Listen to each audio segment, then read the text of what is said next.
안녕하세요. 잡식왕입니다. 한국은 지난해 9월 폴란드와 FAO-10 48대 수출 계약을 체결한 이후 불과 8개월 만에 폴란드가 요구하는 조건에 맞춘 맞춤형 FAO-10GF를 출고해 세계를 깜짝 놀라게 했습니다.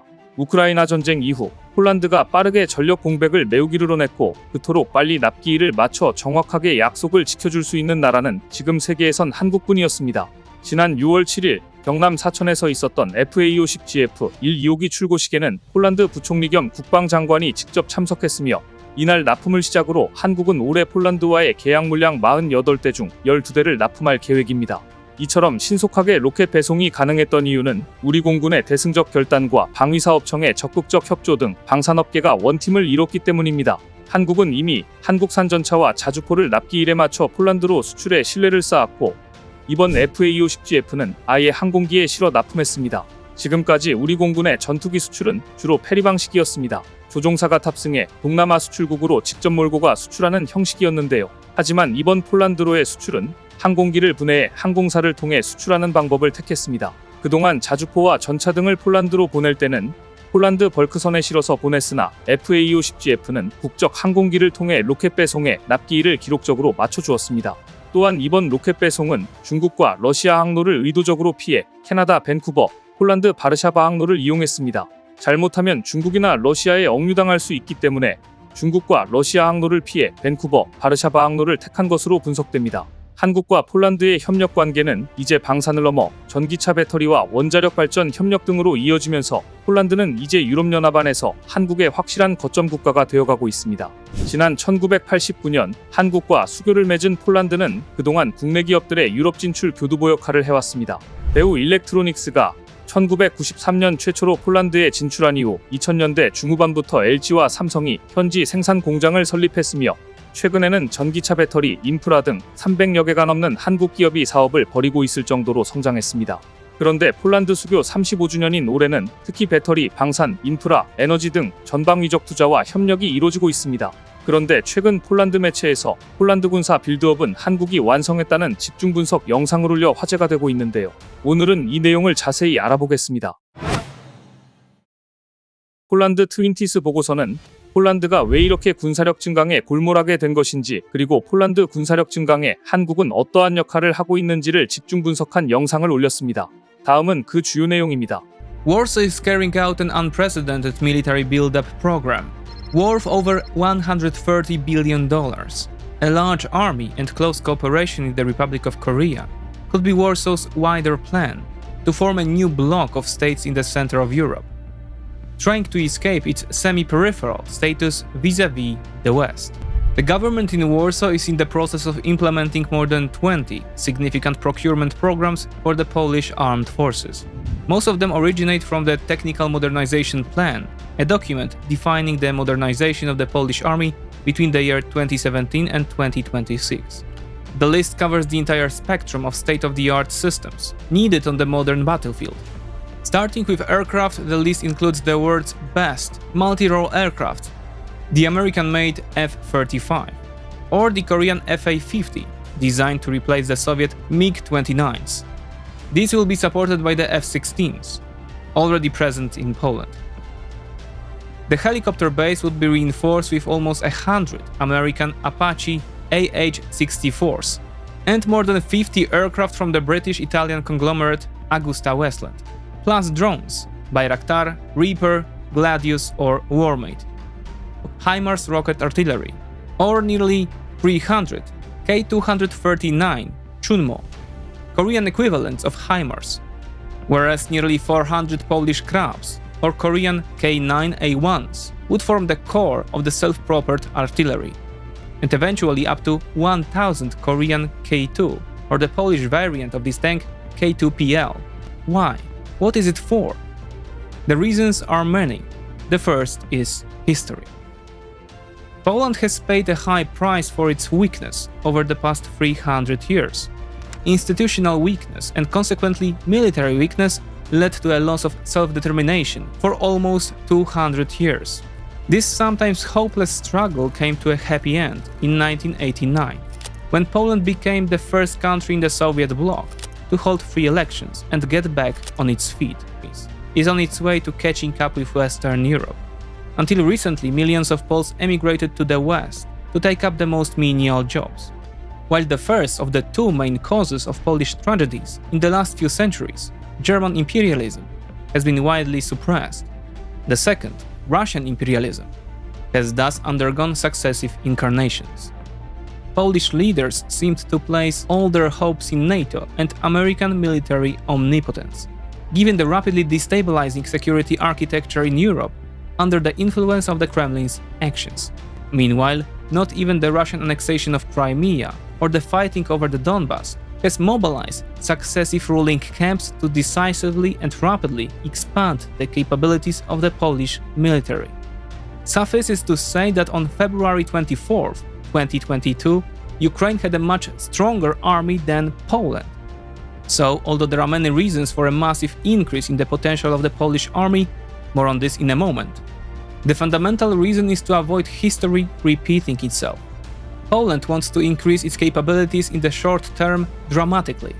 This puts Warsaw in a weak negotiating position with potential contractors and drives up the price. The price is also being driven up by the war in Ukraine itself, which is creating demand for all kinds of munitions and military technology, while global supply is severely limited. Perhaps even more important case is the degree of Polish industrial presence and technology transfer in the overall modernization process. Some of the orders will be manufactured in Poland to some extent, but the fact of suddenly buying equipment, often, quote, off the shelf, unquote, naturally has a negative impact on the development of the domestic defense industry and creates an outflow of capital from the country. Finally, can Poland afford such a massive army? The spending of $130 billion, the equivalent of Ukraine's national GDP. Thus, the total cost of current arms programs over the next 30 to 40 years could reach up to $500 billion. A third player, South Korea, fit the puzzle perfectly. It was the alternative Warsaw needed. While the Americans may have common security interests with Poland, they are not necessarily interested in transferring key technologies to Poland, or in lowering the price when the customer is desperate to buy the product. The Koreans, on the other hand, have seized the moment to make an offer that is not only often more economically feasible, but also opens up new opportunities for Warsaw. The Koreans are not only offering to transfer technology in the perspective of Polish variants of the K2PL tank, for example, but it looks they also want to establish a permanent military industry bridgehead in Europe with the Poles. South Korea is therefore both a bargaining chip for Poland in its talks with the Americans and an alternative to European partners, which could become its competitors. Although the US company Intel is opening a semiconductor assembly and testing plant in Poland, worth almost $5 billion, Intel's more important and 4 times more expensive factory will most likely be built near the German city of Magdeburg. The same is true of Tesla's choice of location for its gigafactory. Poland was considered, but the final choice was Berlin. With such investments, Germany can always offer investors bigger subsidies and concessions than Poland. Intel in Magdeburg, for example, is expecting up to $10 billion in subsidies from the Germans.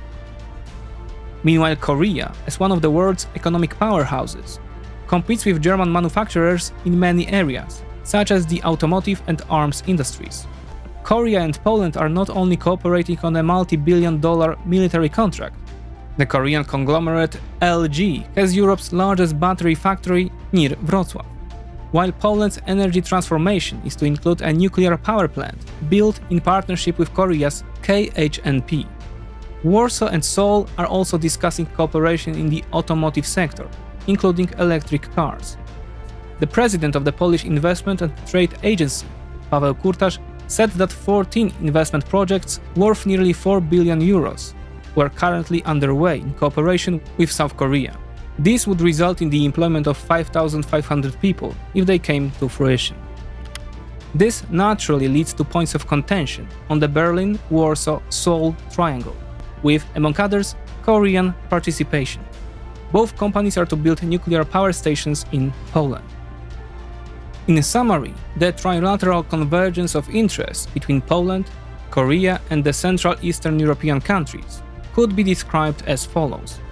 Poland reforms and modernizes its armed forces, using Korean technology, among others, then extends a medium-sized security umbrella over the countries of the region, probably supported by the battle-hardened Ukrainian army.